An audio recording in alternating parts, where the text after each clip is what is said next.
Hi friends, please subscribe to Amravati Media and press the bell icon for more latest updates. ప్రశ్న రావణపై ఉపా case సర్కారు మెడకు చుట్టుకోనుందా? భావ ప్రకటన స్వేచ్ఛను సద్వినియోగం చేసుకునే వారితో పాటు ఉల్లంఘించే వారు కూడా దేశంలో ఉన్నారు. అలాగని వారిని ఉగ్రవాదుల్లా, తీవ్రవాదుల్లా, సంఘ విద్రోహ శక్తుల్లా చూస్తారా అంటూ నిరుడు సుప్రీంకోర్టు కీలక ఉత్తర్వులు జారీ చేసి ఉత్తరప్రదేశ్ ప్రభుత్వానికి 25 లక్షల రూపాయల జరిమానా కూడా విధించింది. ఈ వ్యవహారం అప్పట్లో తీవ్ర కలకలం రేపింది. తాజాగా ఇదే కేసు ఏపీలోనూ నమోదైంది.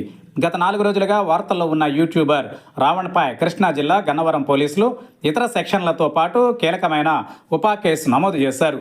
ఉగ్రవాద నిరోధక చట్టమే ఉపా.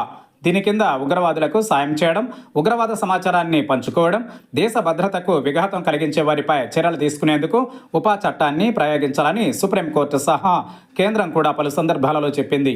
అయితే ఈ చట్టం దుర్వినియోగం వ్యవహారం తరచుగా చర్చకు కూడా దారితీస్తోంది.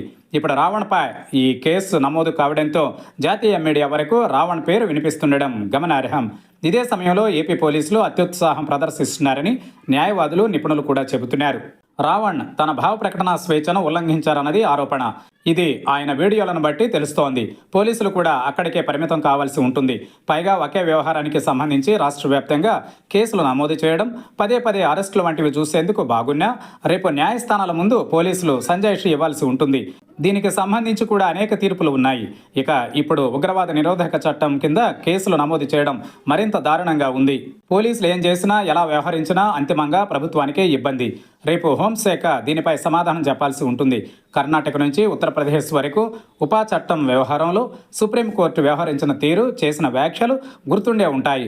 సో ఏది ఏమైనా కొన్ని కేసుల్లో సంయమనం పాటించాల్సిన అవసరం పోలీసుల పైన, వారిని గాడి తప్పకుండా చూడాల్సిన బాధ్యత ప్రభుత్వం పైన ఉంది. లేకపోతే రేపు సమాధానం చెప్పాల్సింది ప్రభుత్వమేనన్న విషయాన్ని మర్చిపోకూడదు.